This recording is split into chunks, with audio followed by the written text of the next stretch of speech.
Saudara-saudara, gugus tugas percepatan penanganan COVID-19 pada dasarnya bekerja secara terintegrasi sesuai dengan 6 arahan Presiden dalam rangka membendung sebaran COVID-19.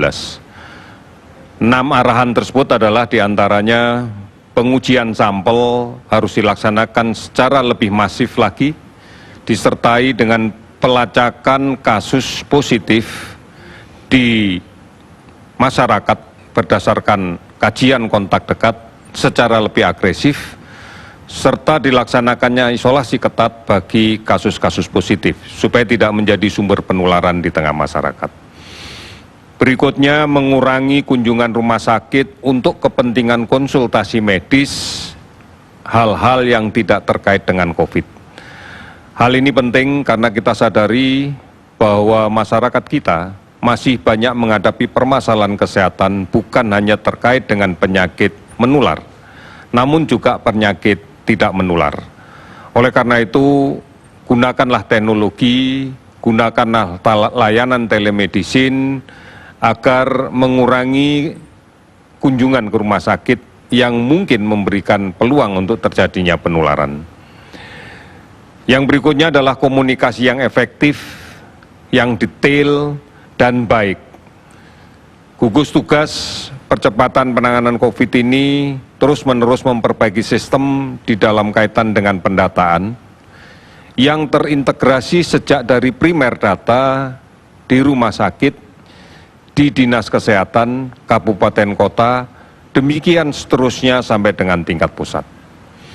Kemudian penegakan hukum dengan bantuan aparat negara, ini ditujukan agar penyelenggaraan pelaksanaan PSBB, pelaksanaan untuk tetap tinggal di rumah dalam rangka mengurangi kontak, dalam rangka mengurangi sebaran, bisa berjalan dengan baik karena masyarakat bisa berdisiplin dengan kuat. Kemudian semua pihak harus memberikan jaminan arus logistik bisa berjalan dengan lancar, mulai dari pusat sampai daerah, mulai dari gudang-gudang logistik sampai ke daerah. Dan beberapa kebijakan stimulus ekonomi harus betul-betul tepat sasaran sebagai bagian dari jaring pengaman sosial yang memang harus dibuat agar fokus pada pemutusan rantai penularan COVID-19 bisa dilaksanakan oleh semua pihak. Saudara-saudara, COVID-19 hanya dapat dicegah dengan disiplin yang kuat dan semangat gotong royong. Ini menjadi kunci untuk kita. Disiplin yang kuat mematuhi peraturan dan semangat gotong royong untuk saling membantu. Hal ini harus dilaksanakan secara bersama-sama dan terus-menerus.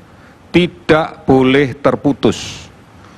Masyarakat kita dapat memahami anjuran untuk melaksanakan ini, anjuran untuk bekerja dari rumah, belajar dari rumah, dan beribadah di rumah.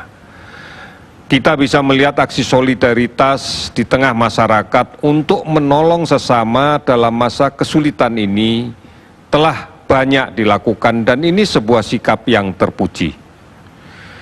Tidak hanya peduli dengan cara mengatasi COVID-19, namun juga kepedulian agar roda ekonomi masyarakat tetap bergerak dan berputar, serta adanya berbagai uluran tangan untuk bantuan kemanusiaan. Sikap gotong royong sangat dibutuhkan dalam kondisi seperti ini.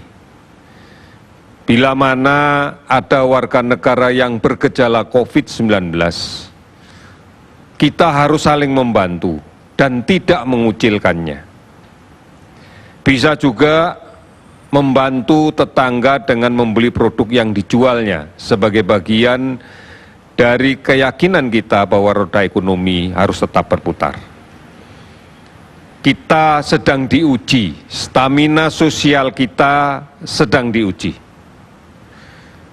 Kita tunjukkan kepada dunia, kita tidak perlu kemudian merasa pesimistis. Apapun pendapat orang lain, kita yang berhak untuk menentukan bahwa kita mampu, kita sudah teruji di dalam banyak permasalahan dan kita memang adalah bangsa yang tangguh untuk menghadapi permasalahan seperti ini. Fakta menunjukkan bahwa masyarakat Indonesia selalu mampu untuk bersatu, selalu mampu untuk memikul tanggung jawab bersama, selalu memiliki dorongan untuk memberikan kesempatan untuk menolong sesama. Inilah yang sudah kita buktikan dan inilah yang memang menjadi ciri khas bangsa kita. Saudara-saudara, langkah-langkah yang bisa kita lakukan saat ini untuk mencegah percepatan penularan COVID-19. Yang pertama, tetap tinggal di rumah. Kita tidak pernah tahu siapa di luar rumah yang membawa virus. Banyak sekali orang lain tanpa gangguan, tanpa keluhan, tetapi ternyata membawa virus. Dan kita tidak pernah bisa membedakan ini secara fisik dengan kasat mata biasa. Oleh karena itu, jangan keluar rumah, tetap di rumah. Jangan bepergian, jangan mudik. Kita harus meyakinkan bahwa kita tidak akan tertular oleh penyakit. Karena tidak ada satupun yang bisa menjamin bahwa perjalanan kita aman dari kemungkinan tertular COVID-19. Akan sangat-sangat mungkin kita tertular. Karena mungkin kita tidak bisa mencegah terjadinya kontak dekat dengan orang lain pada saat kita berada di dalam angkutan umum, berada di kendaraan umum.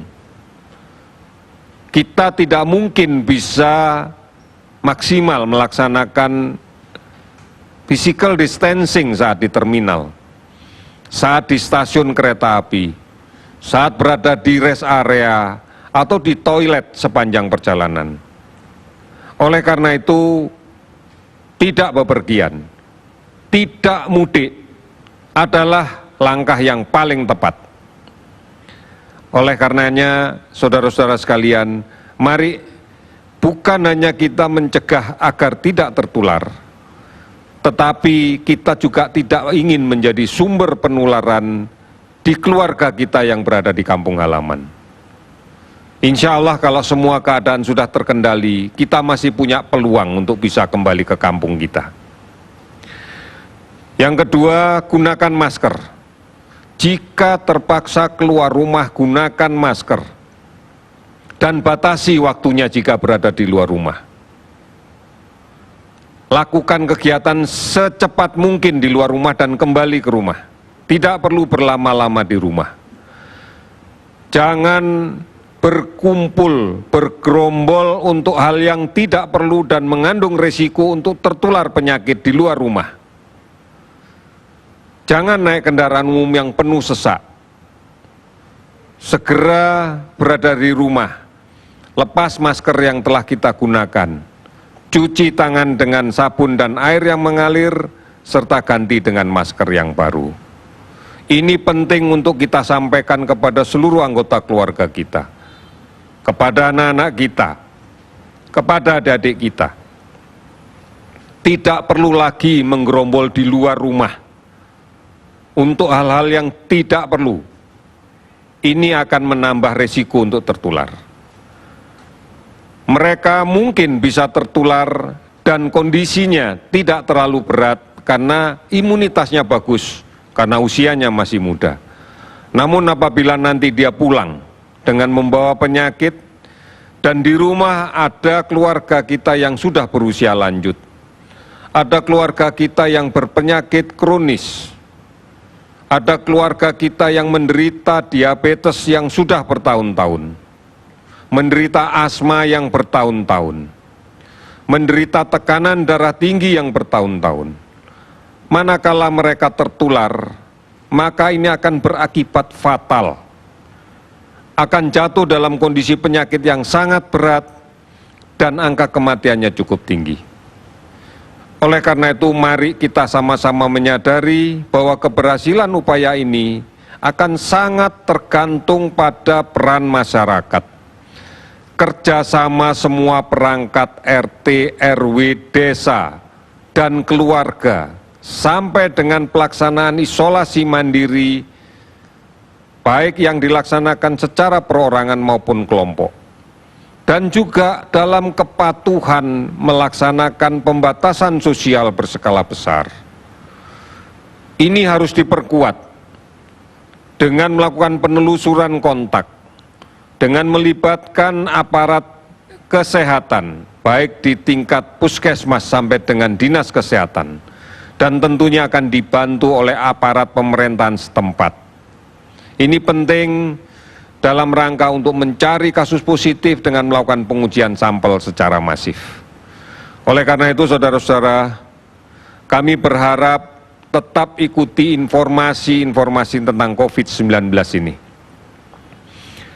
Banyak berita, saluran berita yang diberikan oleh pemerintah, bahkan juga diberikan oleh kalangan swasta, kalangan dunia usaha, kalangan perguruan tinggi, agar mendapatkan informasi yang benar tentang COVID. covid19.go.id adalah portal resmi kita. Hotline 119, WhatsApp COVID-19, Halo Kemkes di 15567, layanan aplikasi online dan telemedicine yang lainnya. TVRI dan RRI terus-menerus memberikan siaran untuk menyampaikan informasi seputar COVID yang disebarluaskan oleh televisi dan radio swasta yang lainnya.